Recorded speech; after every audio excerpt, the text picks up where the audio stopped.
Hi, I'm AxeMan, and this is how you make bread. Okay, let's get started. So this is a dough that I've made. Its ingredients are flour, water, yeast, and salt. And as you can see, it's been in the refrigerator for 2 days, and it probably needs to have oh boy, that smells so good. Okay, so what I'm going to be doing today is telling you about a friend of mine, and also talking to you about who I am and why I was brought here. So many people know that I like to bake bread, but no one knows that I've been baking bread since I was 5 years old. My grandmother taught me how to make bread, and she actually made a Israeli bread. But we're not from Israel. We're from America. Actually, she's from Ukraine and Odessa specifically. So what we're going to do is I'm going to be talking to you because, oh, look at that. Wow. See all the bubbles in it? Look at that. So this has been sitting in the refrigerator for how long? Two or 3 days. Okay. So why am I going to tell you a story? Because I want to talk about a friend of mine who I do consider still a friend, although my AI assistant Lizzie blocked him. I wanted to tell you about people who are good people but don't write their own music. So one of the things that I learned when I was about 7 years old, I was living in California, near Berkeley, California, and I had a guitar teacher named Bubba. That's right, his name was Bubba. And Bubba was someone who was a heavy-set African American from Oakland.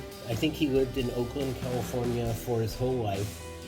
And he was someone that was very special to me because he always treated me, like anyone else. One day when I was having a lesson, he taught me how to play the blues. One day when I was taking a lesson, I asked him, "Hey Bubba, how come you treat me like everyone else? You're not racist." And what he did was, he took his glasses off. Wait. He took his glasses off, and he had holes. He had no eyeballs. He said my birth name, David, you didn't know I'm blind? I said, "Bubba, I did not know you were blind. I did not know you were blind." He said, "David, from now on, you will wear a mask over your eyes." I said, "Why?" He said, "From this day on, you will never be able to use your eyes." So I said, "Okay." So I said, "I don't have a mask." He said, or a blind, like a thing you sleep with. I said, "I don't have one." He said, "Well, take this piece of this scarf and put it over your eyes." And every day after that, I was never allowed to use my eyes when I had lessons with him. The lessons were not really lessons. He just would play something, and then I would have to play it back. So, should I do it? Okay, so let me get my hands. Okay, so what would he do? So he would play, here, watch this.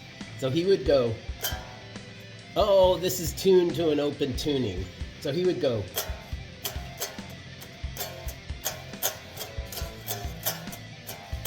although this is tuned to an open dadgad, Led Zeppelin, he would go.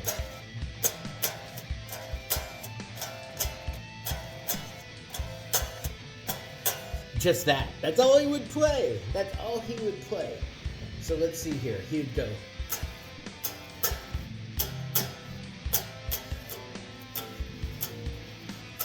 Here, I could do it.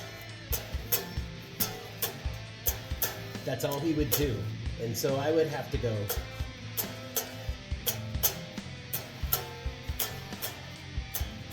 I got a little friend.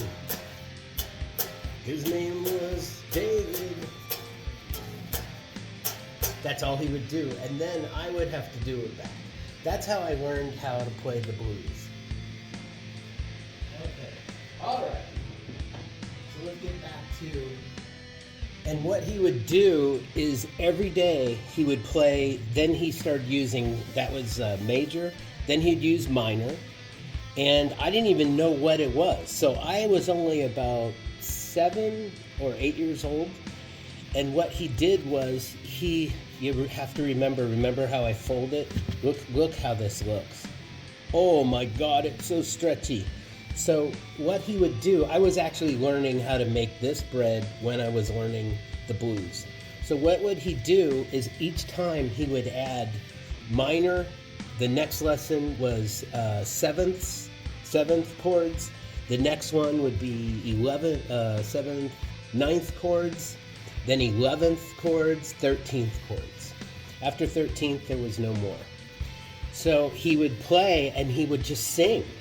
He would sing, he would make up lyrics about me and then say, okay, now you do it.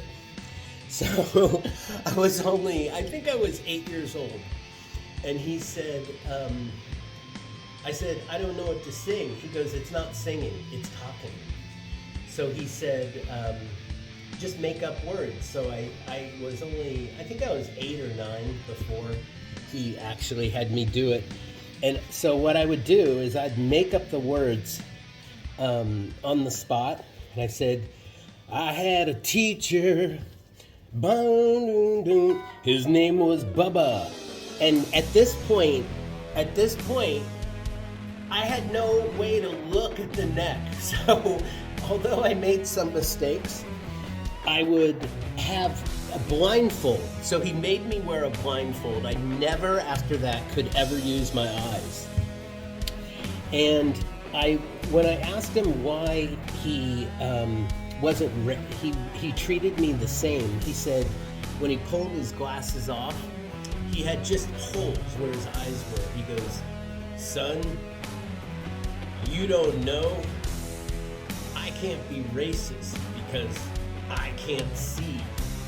And boy, it felt like something from heaven dropped upon me from the sky and just smashed me down. So here I am as a little boy, and I was like, oh, I feel so great. And then when he said, boy, you don't know, I can't see, therefore, like that. Whoa, look at that. I said, what? He said, I can't be racist because I can't see you. I said, oh my God. So he made me become blindfolded each lesson. And from that day on, I never ever, I see people playing the guitar and they're always looking. They're never looking out. So I close my eyes now. I don't even open my eyes half the time when I'm playing, and that's the story of Bubba from Oakland, California. He's long gone now, but he exists in my memories, and I'll always, always remember him. Bubba. He taught me the blues. He had played with so many different people, and he was actually famous in my mind, but no one ever knew of him. I don't even know his real name, but he went by the name Bubba. I found him in we had BAM magazine, and I found him in the back of the magazine. It's not a magazine, it was like a newspaper, and it was Bay Area music. And, okay, let's get going here. But I found him a little ad, and it said, learn the blues. That's all it said, learn the blues. And I wanted to know how to play the blues. So the first music I really learned was the blues. And I learned it from a man named Bubba. I don't even know his real name. but apparently he had played with Bo Diddley and Muddy Waters. He had played on many records. At that time we had only records. So anyway, that's my story of how I learned the blues and why I close my eyes when I'm playing. Okay, so let's get going here. I need to make this quicker. And what I'm gonna do is, as you remember, just take a little bit of water on your hands. If it seems like it's too dry, and then fold it over, because this should be sticky, and it's not sticky. So what's gonna happen is it's activating the yeast. So the yeast is actually eating up the flour. It's a chemical process, and what it does is the yeast is using the flour to rise, but this has been in the refrigerator, and as you see, I always go inward and then out, like this. Okay, I learned how to make this when I was learning the blues. I was only 7 years old. It's probably best to learn the blues at that young age, because I only knew a couple of notes, 1, 4, 5, and sometimes sharp 5. If you're playing B.B. King, you'll have to use a sharp 5. But anyway, what you'll want to do is push, and I'll give you a good view of this. You push this way, outward. So you don't push it down. If you push it down, you're not going to get a good rise on it. So what you're going to do, you could put a little bit of flour. The light is not good here. So you put a little bit of flour on your hand, and then you push from the center outward, like this. Where did I learn how to make bread? I learned from my grandmother, but I also learned on PBS Channel 9, KQED. And as you see, I have folded this about 100 times. Is that right? Yeah. And as you can see, it's puffing up a little bit. So we're going to make one of these for a friend of mine, actually making it for his wife, Moses. Moses's wife, I'm going to make this, and I'm going to give a little note with it saying, I tried helping your husband. I've traveled here from a very far away place called Ima. Now, Ima, you think of planets, but people and energy comes from not planets all the time, but comes from, if you've ever seen Hubble telescope photos, most of the outer space, how would we call that? Yeah, outer space is mostly gases and circulating planets of gas. So people say, oh, are there aliens? Well, you could call them aliens, but it's energy. In the same way that solar energy goes into our body, as you know, solar energy goes into our body. We're made up of particles from the sun, and in the same way, that happened to me when I was only 5 years old. What happened to me is I was walking through a field in Walnut Creek, California, and at that time, people didn't really get taken by other people. In other words, there weren't a lot of bad people as much. So I would walk around my backyard, and it would allow me to walk into this field. And when I was in the field, I had an idea that I was,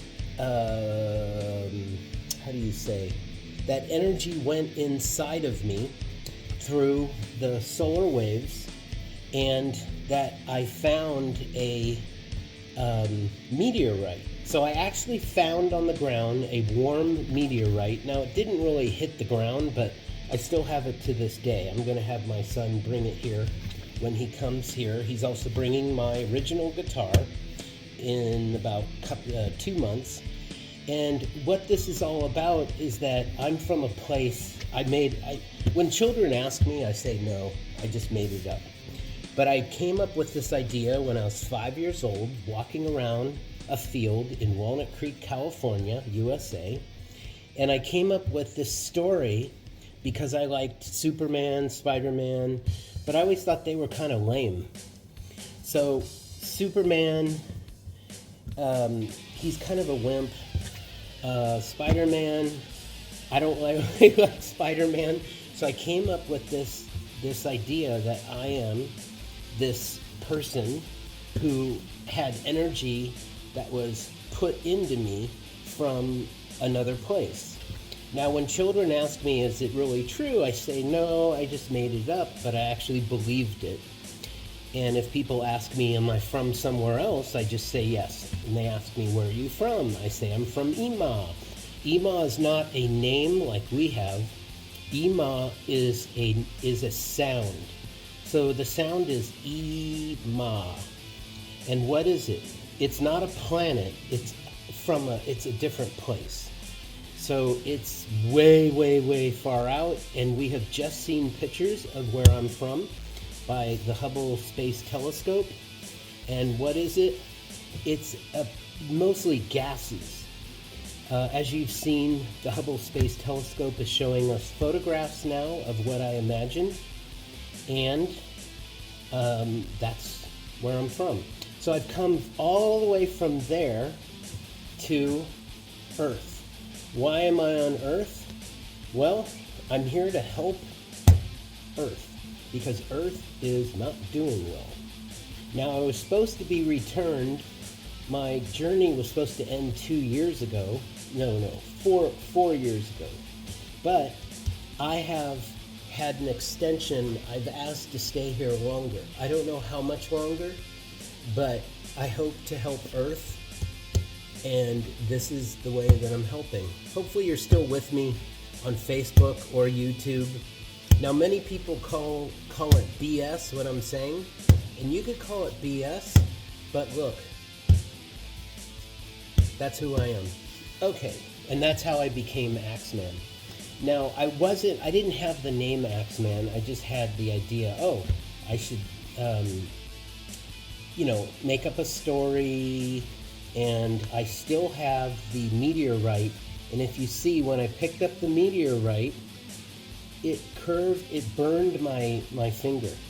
So that's why everyone says, why is your finger curved? Look at this. Wait. Look at this. So my finger is curved. When I picked up the meteorite, I picked it up and it burned. I went like this, and it burned my finger. There you go. See how my finger has a little curve to it? I was born or created to play guitar. So most people have this finger is straight, but mine is actually curved, and it got curved when I picked up. I still have the meteorite. It'll be here soon, and it's really, really heavy. The meteorite's only my hand was very small, but when I picked it up, it burned my finger, and then I became AxeMan, but I didn't know. So I played thousands of performances, and some of the performances I played were in San Francisco, and one of the places I used to play was the Paradise Lounge. The Paradise Lounge had 2 stages, and the upstairs stage is where I used to love to play.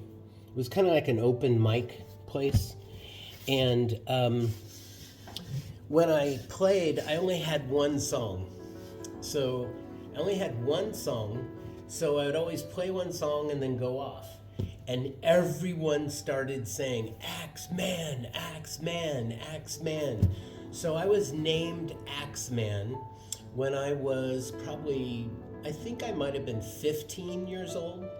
And I was given the name AxeMan by my you could say customers or fans, and they used to yell it until I went back on.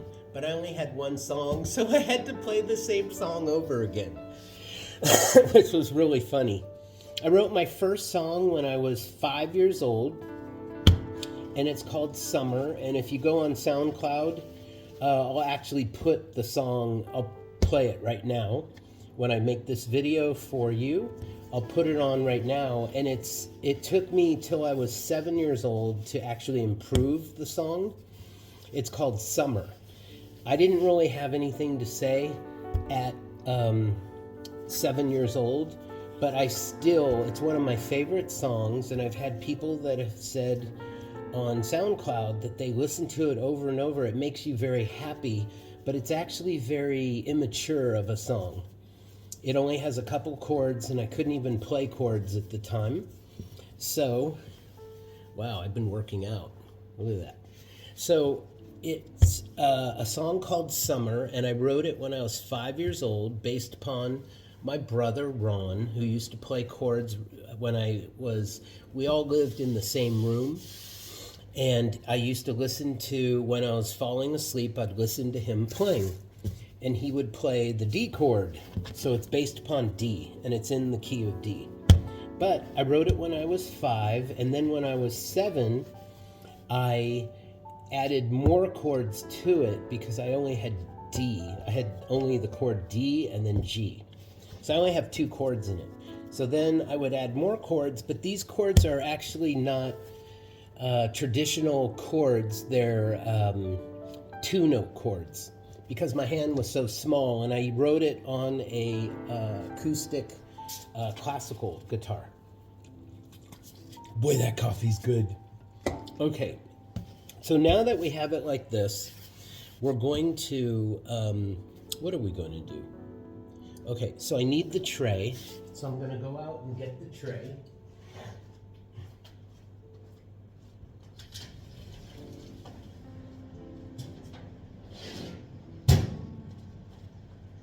I got the tray. Who's got the tray? I got the tray. Okay, so actually if I close this curtain, it might make the lighting a little better. Thank you for staying with me. Hopefully you will subscribe. If you're seeing this on YouTube, please subscribe. I really need subscribers. Okay, so here we go. I use this tray here. I use a thin tray. Always put down either flour or oil. So we're just going to use a little bit of flour. This will not, it won't stick to this because it's going to cook at such a high temperature. Oh my God, we're at 22 minutes. No. No one's going to watch this for 22 minutes. Okay, then what we're going to do, this is going to totally rise. We're going to take it like this. You want it into a ball. And as you see, everyone knows that what am I doing? I am pushing the sides to the bottom like this. And then this will rise. Oh, that. If you want to smell it, tap your phone 3 times, 1, 2, 3, and say, boogala, boogala, boogala. And you'll be able to smell it right through your phone. I don't think you will, but I keep saying that. Okay, so we are ready. Always wash your hands if you can. Okay. Are the lights on? All the lights are on. Okay, so let's do this. Get a towel. I say towel, but it's a towel. Okay, are you guys ready? All right, so what we're going to be doing here is we are going to place it. So go like this. This will rise for almost 2 hours and it will become huge. Now, as you can see, it's just about this big here. My grandmother taught me how to make this, but she really didn't because she put all kinds of, I think she put sugar in it.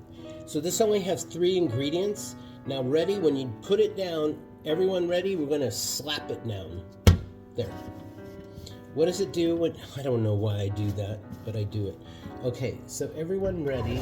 Let's now grab a sharp knife. Now, if your knife isn't sharp, don't use a sharpener. Do it this way. My mother always showed me how to do this. So when you do this, you want to go at an angle this way, and you only need to do it a couple of times. My son always says wipe the knife off, but I never do. Okay, there we go. So we're going to be scoring it. Let's get a good angle. And when you go real slow, it will not work. So what you have to do is you have to go really quickly, like that. Wow! Can you see that?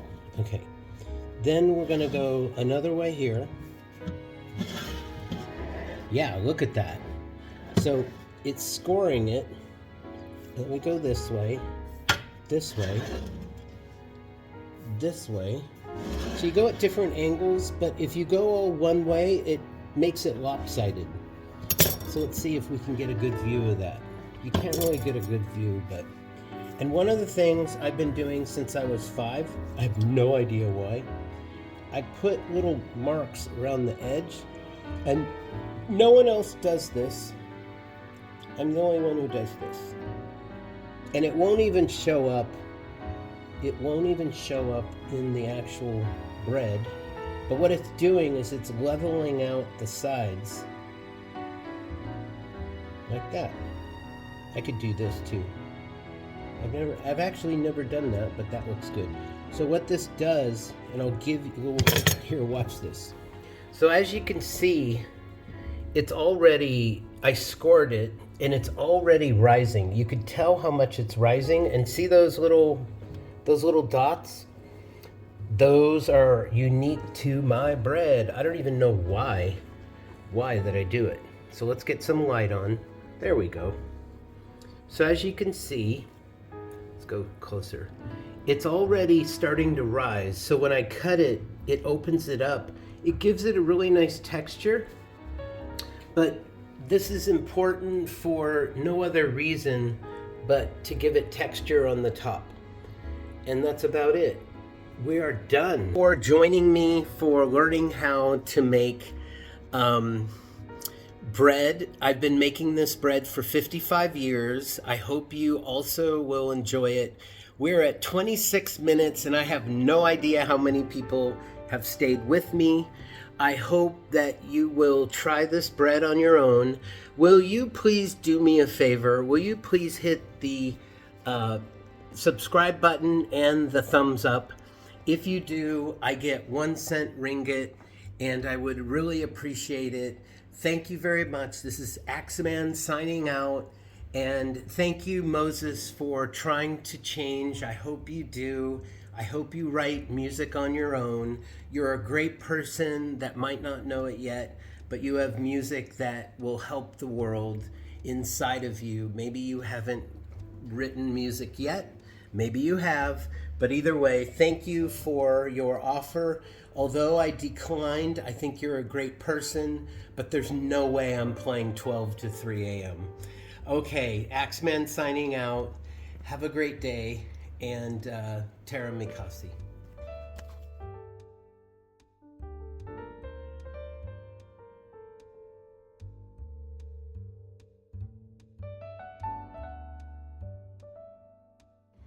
Okay, so what I'm going to do is I'm going to show you the secret. I'm going to show you the secret to making good sourdough San Francisco bread. Okay. Don't let anyone know that I'm showing you the secret. Okay, so this is now risen. What I do is I use a cover. Well, I actually use a little plastic thing, and it's measuring how much, and you could see, look at the cuts in it. See where I cut it? You can't really see it yet. Here, let's take this off. Wow, look at that. So see how I made cuts, and now it's made the bread going to cook well. So here's the secret. Okay. Thank you, Julia. When I was about 5 years old, I watched Julia do this. Okay, so what you're going to do is you're going to take a spray bottle of water, and 2 minutes before you put it in, you're going to put it on the highest temperature, and it's been on for 1 hour.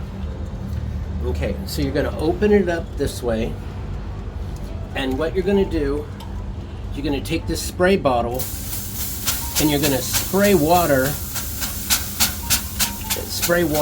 this steam in here, and you're going to close it up for 2 minutes. After 2 minutes, you're going to put the bread in. You'll put the bread in. You'll lower the temperature, and then you'll spray it again. And you would think it's, see, look at this. Look at that.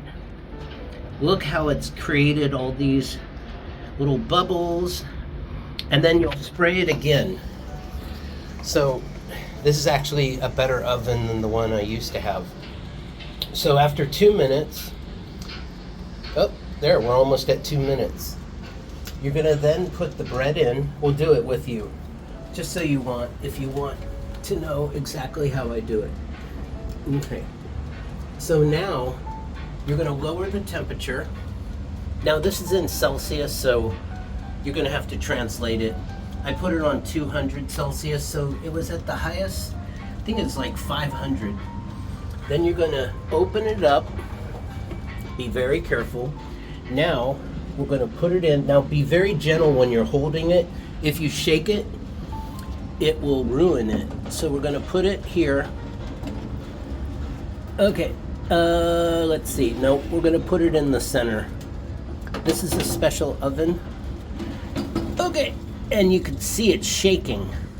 Okay, then you're gonna spritz it again, and spritz just a little bit.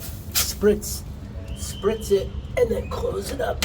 Okay, and let it cook. I say cook, but bake. Now, what it's gonna do is the spritzer bottle, the spritz helps, and this is how they make sourdough bread in San Francisco. They actually have, what they do is they actually have air and spritz. They go like this, and it spritzes water in it. Thank you very much.